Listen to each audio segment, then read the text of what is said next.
हम आरतुओं के बारे में बात करना शुरू करने जा रहे हैं। आपकी पसंदीदा आरतू कौन सी है? गर्मी मेरा पसंदीदा मौसम है, लेकिन पूरे साल नहीं, इसलिए मुझे चारों मौसम पसंद हैं। लेकिन मुझे गर्मी पसंद है क्योंकि सूरज के कारण, उन विटामिन्स के कारण जो हमें मिलते हैं।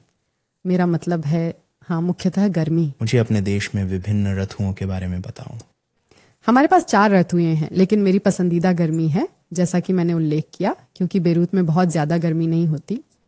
और अगर आपको गर्मी लगती है तो आप पहाड़ों में चले जाते हैं, इसलिए बेरूत में ऋतुएं अलग महसूस होती हैं। मुझे बेरूत में सर्दियाँ पसंद है। हम स्की करने जाते हैं और हमारे पास करने के लिए कई गतिविधियाँ होती हैं। हम घर पर फंसे नहीं रहते। ये -20 की तरह नहीं होता, तो ये अच्छा है। क्या आपके देश में किसी खास मौसम में पर्यटन लोकप्रिय है? बेरूत में गर्मियों और क्रिसमस के दौरान पर्यटन काफ़ी ऊंचा होता है। सभी लोग आते हैं। आप जानते हैं, हमारे देश में परिवार का महत्व ज़्यादा है, इसलिए वे परिवार से मिलने, छुट्टियां मनाने और माता पिता के साथ समय बिताने के लिए बेरूत आते हैं। चलो खेलों के बारे में बात करते हैं। क्या आप कोई खेल खेलते मैं हैं? पहले वेकबोर्ड, स्नोबोर्ड, घुड़सवारी खेलता था और मुझे बच्चों की वजह से रुकना पड़ा। मैं डरता हूँ, मेरा मतलब है भगवान न करे कुछ हो जाए। और अब मैं अपनी हॉबीज़ पर लौटने की योजना बना रहा हूँ। क्या आप टीवी पर कोई खेल देखते हैं? नहीं, मुझे खेलों का बहुत शौक नहीं है, लेकिन मुझे खेल करना पसंद है और मुझे पसंद है कि मेरे बच्चे भी खेल करें। इसलिए मैंने पिछले साल अपने बेटे के लिए जिम्नास्टिक्स शुरू की। वह लगभग 2 साल का था। वह जिम्नास्टिक्स के लिए बहुत छोटा था, लेकिन मुझे उसे सक्रिय देखना पसंद है, ना कि टीवी देखकर और आईपैड पर बैठकर। जब आप स्कूल में थे तो आपने कौन सा खेल खेला था? जिम्नास्टिक्स। मुझे जिम्नास्टिक्स बहुत पसंद है और मेरे लिए ज़िंदगी में कुछ भी करने की बुनियाद जिम्नास्टिक्स है। चलिए यात्रा के बारे में बात करते हैं। आपने छुट्टियों में आखिरी बार कौन सी जगह देखी थी? ग्रीस। असल में हम हर गर्मी में ग्रीस जाते हैं और मुझे ग्रीस बहुत पसंद है। ये कुछ बैरूत जैसा है, लेकिन अधिक एडवांस्ड किसी तरह से। ज़्यादा सभ्यता वाली नहीं, लेकिन मुझे ग्रीस पसंद है। मुझे वहाँ के लोग, वाइब्स, उनके द्वीप और वहाँ का खाना शानदार लगता है। मुझे इटली, रोमानिया और यूरोप सामान्य रूप से बहुत पसंद है। मुझे यूरोप पसंद है। आप छुट्टी पर फिर से कहाँ जाना पसंद करेंगे? बेरूत। वास्तव में सर, हम क्रिसमस पे जा रहे हैं। असाप, हम लंदन में क्रिसमस मनाने जा रहे हैं, लेकिन मैं बेरूत के लिए उत्साहित हूँ। अब बात करते हैं टीवी की। क्या आपको टीवी देखना पसंद है? हाँ, वास्तव में मुझे बेरूत बहुत पसंद है। रात को टीवी देखना, क्योंकि मैं बच्चों को सुला देती हूँ और मुझे लगता है कि ये मेरे पति के साथ मेरा समय है। तो सोने से पहले लगभग 2-3 घंटे हम साथ बैठकर एक फिल्म, डॉक्यूमेंट्री या सीरीज़ देखते हैं। मुझे लगता है कि ये हमारा क्वालिटी टाइम है। आप किस तरह के टीवी प्रोग्राम देखना सबसे ज़्यादा पसंद करते हैं? मुझे नेटफ्लिक्स बहुत पसंद है। हाँ, और आपके पास जितने चाहें विकल्प हैं। अगर आप कोई सीरीज़ या डॉक्यूमेंट्री देखना चाहते हैं तो आपके पास बहुत सारे विकल्प हैं। जब आप छोटे थे, आपका पसंदीदा टीवी शो कौन सा था? जब मैं बच्चा था तो मैं अपने पड़ोसियों के साथ बाहर खेलता था। हम टीवी देखने से ज़्यादा समय खेलते हुए बिताते थे, लेकिन हम सुबह 5 बजे स्कूल से पहले बच्चों का शो देखते थे और बस इतना ही। जब हम स्कूल से वापस आते थे तो सीधे गली में दौड़ जाते थे। तो एक टीवी डॉक्यूमेंट्री के बारे में बताएं जो आपने देखी और पसंद की। आखिरी जो मैंने देखी वह उस देश के बारे में थी जहाँ के लोग अन्य देशों के मुकाबले ज़्यादा लंबे समय तक जीते हैं। अन्य देशों की तुलना में अधिक समय तक जीवित रहती है। मैंने इस डॉक्यूमेंट्री को क्यों देखा, क्योंकि जब मेरे बच्चे हुए, बच्चों की बात करें, जब मेरा पहला बच्चा हुआ तब मैंने अपना जीवन शैली बदलने का निर्णय लिया। ख़राब खाना खाना छोड़ने के लिए, जंक फूड खाना बंद करने के लिए, सब कुछ बदलने के लिए। तो जब मैंने ये डॉक्यूमेंट्री देखी तो मुझे लगा ये ज़रूरी है, मुझे ये डॉक्यूमेंट्री देखना ही चाहिए। और ये देखना चाहिए क्यों? आबादी या इस देश में लोग दूसरे देशों की तुलना में ज़्यादा समय तक जीते हैं। और मुख्य रूप से यह ऐसा था कि क्योंकि खाना, ऑर्गेनिक खाना, वे जिम नहीं जाते लेकिन बहुत पैदल चलते हैं, वे पैकट कर कुछ नहीं करते, नहीं, वे हमेशा सक्रिय रहते हैं। तो मैंने इस डॉक्यूमेंट्री को देखते हुए बहुत कुछ सीखा, क्योंकि मेरे पति मुझ पर मजाक करते थे, ठीक है आप बकव्हीट का आटा क्यों इस्तेमाल कर रही हैं बजाय इसके कि साधारण आटे का।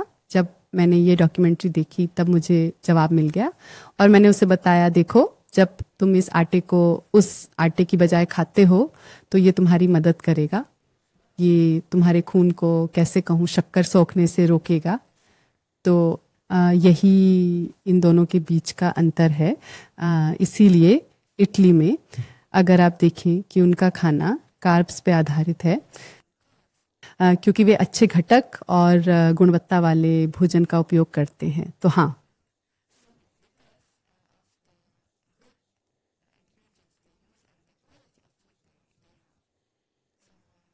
2 मिनट खत्म हो गए हैं। तो हम एक टीवी डॉक्यूमेंट्री के बारे में बात कर रहे थे, और अब हम टीवी और विशेष रूप से टीवी विज्ञापन के बारे में बात करना जारी रखेंगे। आपके देश में टीवी पर किस प्रकार के उत्पादों का सबसे अधिक विज्ञापन होता है?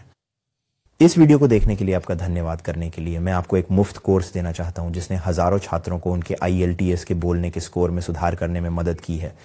ये कोर्स आपको टेस्ट के हर हिस्से से गुजरेगा और भाग 1, भाग 2 और भाग 3 के लिए रणनीतियां देगा, और आपको घर पर मुफ्त में अभ्यास करने की सुविधा और फीडबैक प्राप्त करने की अनुमति देगा। उसके लिए मुफ्त में साइन अप करने के लिए आपको बस विवरण में दिए गए लिंक पर क्लिक करना है। बहुत धन्यवाद, और चलिए वीडियो पर वापस चलते हैं। तो मुख्य रूप से खाना, वे खाने के बारे में बहुत सारे विज्ञापन करते हैं, पनीर, फ्रेंच फ्राइज, हाँ खाना। क्या आपको लगता है कि लोग टीवी पे विज्ञापनों पे ध्यान देते हैं? हाँ, बेशक ऐसा करते हैं, क्योंकि ये ऐसा विज्ञापन नहीं है जिसे आप स्किप कर सकते हैं, आपको देखना ही पड़ता है। अन्यथा आप म्यूट कर सकते हैं, लेकिन फिर भी आप देख रहे होते हैं, भले ही आप टीवी को म्यूट कर दें, आप फिर भी देख रहे हैं और उत्पाद का नाम और खुद उत्पाद देख रहे हैं। टीवी विज्ञापन पर नियम कितने महत्वपूर्ण हैं? ये बहुत ज़रूरी है, खासकर युवा पीढ़ी के लिए। आप जानते हैं कि अब क्या हो रहा है और जिस तरह से बच्चों का ब्रेन वॉश किया जा रहा है, हो रही हैं, और चीज़ें जिन्हें हम देखने के अभ्यस्त नहीं थे और जिनके बारे में हम सोचने के आदी नहीं थे, अब हर जगह कार्टून में हम देख रहे हैं, और जैसे हम कहते हैं मेज़ के नीचे जो संदेश है। अब मैं आपको कुछ प्रतिक्रिया देने जा रहा हूं, और आपने बहुत अच्छा किया, लेकिन हमेशा सुधार की गुंजाइश रहती है। तो मैं ऐसा नहीं करने जा रहा हूं, मैं आपकी आलोचना नहीं कर रहा हूं या ऐसा कुछ भी नहीं, मैं बस आपकी मदद करने की कोशिश कर रहा हूं ताकि आप सर्वाधिक अंक प्राप्त कर सकें। इसलिए मैं आपको भाग 1, भाग 2 और भाग 3 पर प्रतिक्रिया देने जा रहा हूं, और फिर हम आपकी उच्चारण, आपकी प्रवाह, आपके व्याकरण, आपका शब्दावली, इन सभी चीजों पर बात करेंगे। इस वीडियो में यहां तक पहुंचने के लिए मैं आपको हमारे VIP कोर्स पर 10% की छूट देना चाहता हूं। IELTS VIP कोर्स दुनिया का सबसे सफल IELTS कोर्स है। ये एक तथ्य है क्योंकि हमारे पास दुनिया में किसी भी अन्य IELTS कोर्स से ज्यादा 7, 8 और 9 की सफलता की कहानियां हैं। हम ऐसा करके पूरा IELTS प्रक्रिया को सरल बना देते हैं। दुनिया के कुछ बेहतरीन IELTS शिक्षकों के साथ आपको सहयोग प्रदान करते हैं और आपके साथ हर कदम पर रहते हैं जब तक आपको आपकी ज़रूरत का स्कोर नहीं मिल जाता। आपको बस नीचे विवरण में देखना है, उस पर क्लिक करें और साइन अप करें। यदि आपके पास VIP कोर्स के बारे में कोई प्रश्न है तो हमारे साथ संपर्क करने में संकोच न करें। हम 100% प्रश्नों का उत्तर देते हैं। आशा है कि आप VIP बनेंगे, अगर नहीं तो इस मुफ्त वीडियो का बाकी हिस्सा आनंद लें। तो भाग 1 में आपने बहुत बहुत अच्छा किया। एक बात जो आपने खास तौर पर बहुत अच्छी की वह यह थी कि आपने अपने उत्तरों को वास्तव में अच्छे से विकसित किया, और आप बहुत धारा प्रवाह थे, इसलिए आपको उन बातों के बारे में बात करने में कोई समस्या नहीं हुई। एक चीज़ जो आप करते हैं और जो समस्या बन सकती है, मुझे नहीं लगता कि ये समस्या है, वह ये है कि आप सवाल का जवाब देते हैं और फिर अन्य चीज़ों के बारे में बात करना शुरू कर देते हैं। उस प्रश्न से जुड़ा हुआ है लेकिन विषय से थोड़ा अलग आप जानते हैं, तो आप उस प्रश्न के बजाय अपने बच्चों के बारे में बात करने लगे। आपको एक अंक मिलता है जिसे संगति कहा जाता है, जिसका मतलब है कि क्या आपने सवाल का जवाब दिया और उस सवाल से संबंधित उत्तर को वास्तव में विकसित किया। तो आपने ऐसा बहुत अधिक नहीं किया, लेकिन कभी कभी आप विषय से भटक गए और अन्य बातों पर बात करने लगे, जो ठीक है, लेकिन हम आपको यथासंभव उच्च अंक दिलाने में मदद करना चाहते हैं। दूसरे भाग में आपके लिए 2 मिनट बात करना कोई समस्या नहीं थी। ज्यादातर छात्रों को 2 मिनट तक बोलना बहुत कठिन लगता है। आपको इस पर बात करने में कोई समस्या नहीं थी, बस सावधान रहें और फिर से विषय पर ध्यान दें। यह एक टीवी डॉक्यूमेंट्री को वर्णित करने के बारे में था और आपने उसके बारे में बात की। आप और आपके पति के बारे में बहुत कुछ, और उनकी सेहत और क्यों वह खाना सेहतमंद है। ये ठीक है क्योंकि यह उस विषय से संबंधित है, इसीलिए जिस तरीके से आपने इसे किया वह संभवतः ठीक था। लेकिन प्रश्न है, एक डॉक्यूमेंट्री का वर्णन करें, इसलिए आपको वास्तव में उसी पर ध्यान केंद्रित करना चाहिए। आपकी एकमात्र कमजोरी है वास्तव में सवाल का पालन करना और उस प्रश्न का सही उत्तर देना। आप अपने जीवन के उदाहरणों का उपयोग कर सकते हैं। जैसे उदाहरण के लिए, मेरे पति और मैंने पास्ता में बकव्हीट का उपयोग करना शुरू किया और उसने वास्तव में उनकी मदद की। और फिर डॉक्यूमेंट्री पर वापस आए। अगर आपने परीक्षा वास्तव में दी, आप दबाव में हो सकते हैं, आप तनावग्रस्त हो सकते हैं, और जब लोग तनावग्रस्त होते हैं तो वे स्पष्ट रूप से नहीं सोचते हैं, और फिर आप ऐसी बातों के बारे में बात करना शुरू कर सकते हैं जो वास्तव में सवाल से संबंधित नहीं है। भाग 3, आपने अपने जवाब विकसित किए, लेकिन आपको थोड़ा और विकास करने की कोशिश करनी चाहिए। जैसे कि आप ऐसा क्यों सोचते हैं, यह समझाना या उदाहरण देना आपको इसे और भी विकसित करने में मदद करेगा। फिर से, कभी कभी आप थोड़ा विषय से हट जाते हैं।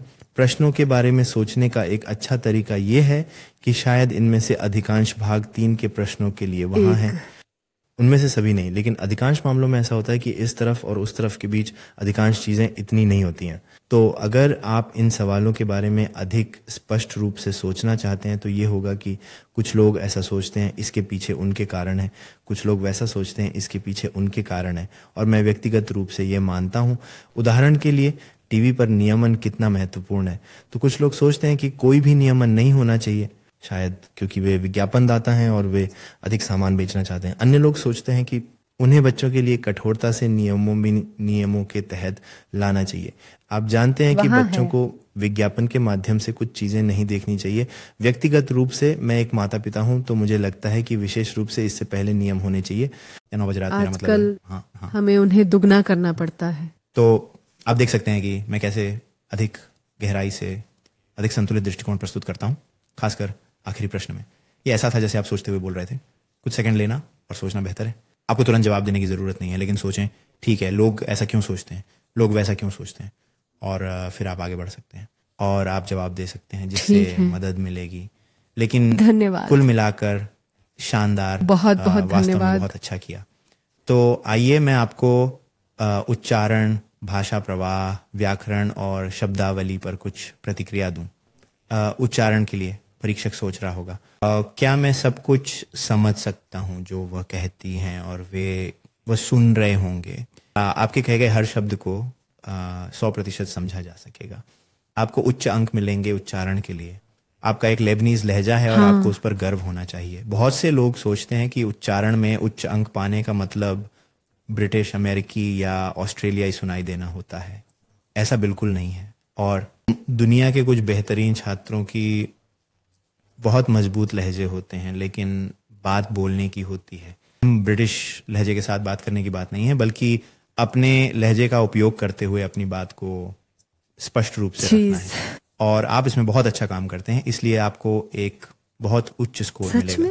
और आपका उच्चारण बहुत अच्छा है। हाँ, और आप अपनी आवाज के उतार चढ़ाव का भी बहुत अच्छी तरह से उपयोग करते हैं। हाँ। आपने अर्थ दिखाने के लिए ये बहुत अच्छे से किया है, और इस तरह से कुल मिलाकर आपका उच्चारण बहुत अच्छा है, बहुत उच्च। धन्यवाद।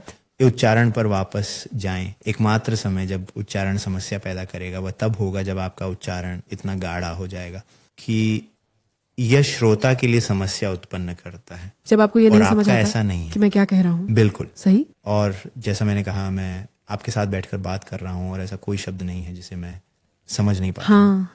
तो ये बहुत अच्छा है। अब हम फ्लुएंसी और कोहेरेंस पर आते हैं। तो फ्लुएंसी और कोहेरेंस एक ही बैंड है। फ्लुएंसी का मतलब है सामान्य रूप से बोलना, बिना रुके, बिना हिचकिचाहट या दोहराव के। आपको आमतौर पर इसमें कोई समस्या नहीं है, लेकिन हम उस पर एक सेकंड में वापस आएंगे। संगति आपका मुख्य मुद्दा है। तो संगति का मतलब है क्या आपने प्रश्न का ये उत्तर तुम्हारा दिया। आदमी है। कई बार आप जैसे अपनी बहन की याद दिलाते हैं। मेरी बहन दिनों तक बोल सकती है, और वो आप उससे एक चीज के बारे में पूछते हैं और वह क्योंकि मैं भूल गया था कि हमारे पास समय है और मैं ऐसा हूं कि हाँ। मेरा मतलब है, सामान्य तौर पर जैसे जब मैं अपनी बहन से बात करता हूं तो मैं कभी उसके बोलने के स्तर की आलोचना नहीं करता, लेकिन याद रखें ये एक मुझे ये परीक्षा सुनकर है, खुशी हो इसलिए रही ये है। आलोचना नहीं है। बस याद रखें कि वे इसकी जांच कर रहे हैं। इसलिए हो सकता है कि आपको सुसंगति के लिए थोड़ी कम अंक मिले, एंड फिर प्रवाह विशेष रूप से अंत की ओर, क्योंकि आप सही उत्तर सोचने की कोशिश कर रहे थे। यह एक बोलने की परीक्षा है, इसलिए कोई सही उत्तर नहीं होता। कोई भी उत्तर स्वीकार्य है। वे आपके विषय के ज्ञान या आपकी आईक्यू का परीक्षण नहीं कर रहे हैं। वे सिर्फ इन सामान्य विषयों का उपयोग कर रहे हैं ताकि कोई भी इनके बारे में बात कर सके। यही कारण है कि वे आपसे इसके बारे में पूछते हैं। लेकिन प्रश्न ऐसे होते हैं कि लेबनान, वियतनाम, दक्षिण अफ्रीका या दुनिया के किसी भी देश में कोई भी व्यक्ति इन विषयों के बारे में जानता है, इसलिए आपको उनमें विशेषज्ञ होने की आवश्यकता नहीं है। भाग 3 में यदि आपको कोई कठिन विषय मिलता है तो बेझिझक कहें कि मुझे इसके बारे में ज़्यादा जानकारी नहीं है, लेकिन मेरा अनुमान ये है। आप जानते हैं, बस बोलते रहें। और अगर आखिर में आपको सही शब्द नहीं सूझ रहा है, क्योंकि ऐसा कभी कभी होता है, यहाँ तक कि खुद मुझे भी ऐसा होता है जब मैं बोल रहा होता हूँ, जैसे मेरा दिमाग बिल्कुल खाली हो गया हो, मैं नहीं यहाँ तक कि अरबी में भी वो कभी शब्द मैं क्या ऐसा है? महसूस करता हूँ।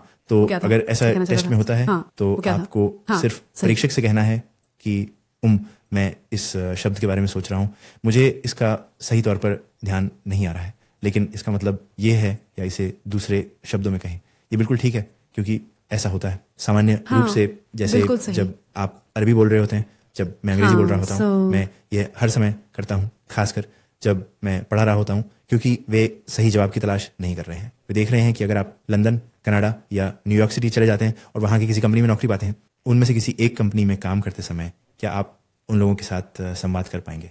बिल्कुल। और सच में यही बात वे आपकी व्याकरण के लिए जांच रहे हैं। आपकी व्याकरण उत्कृष्ट है, बहुत ही अच्छी, बहुत ही सटीक। आप कभी कभी कुछ छोटी छोटी गलतियां करते हैं, जैसे कि यह एक उदाहरण है, लेकिन ये केवल छोटी छोटी गलतियां हैं, आप इन्हें हमेशा नहीं करते हैं। ठीक है, तो आपकी 90% वाक्यांशों में बिल्कुल कोई गलती नहीं है, उनमें कोई त्रुटि नहीं है, कोई व्याकरणिक त्रुटि नहीं है। आप कुछ छोटी सी गलती करते हैं, लेकिन उन गलतियों में से कोई भी मुझे इस महीने से नहीं रोकती कि आप क्या कह रहे हैं। तो अगर आप व्याकरण गलतियां कर रहे थे जहाँ मैं ये सोचता कि उसका मतलब क्या है, तो फिर वो एक मुद्दा होता, लेकिन चूंकि आपकी गलतियां मामूली हैं और बहुत अधिक बार नहीं होती, क्या क्या उसका मतलब है, जैसे मुझे नहीं पता कि आपका क्या मतलब है, तो वह एक समस्या होगी। लेकिन क्योंकि आपकी गलतियां मामूली हैं और बिल्कुल बार बार नहीं होती, आपको इसके लिए बहुत उच्च अंक मिलेंगे। व्याकरण के लिए आपका व्याकरण बहुत ही अच्छा है, आपका शब्दावली भी बहुत उच्च स्तर का है, जैसे कि ये। तो आप देख सकते हैं कि आप बहुत अच्छा विषय विशेष शब्दावली का उपयोग करते हैं और साथ ही बहुत ही उड़िया गद्यांश का उपयोग करते हैं, जो कि मूल अंग्रेजी बोलने वाले उपयोग करते हैं। इसलिए ये दिखाता है कि आपके पास शब्दावली का बहुत उन्नत स्तर है। धन्यवाद। कुल मिलाकर आपको उच्च स्कोर मिलेगा, सिवाय संगति और प्रवाह के, जिस पर आपको काम करना चाहिए, और हम आपको वापस आमंत्रित करना चाहेंगे। और हम एक और कर सकते हैं और देख सकते हैं कि क्या आपको शीर्ष स्कोर मिलता है। अच्छा लगता है? ठीक है, अच्छा।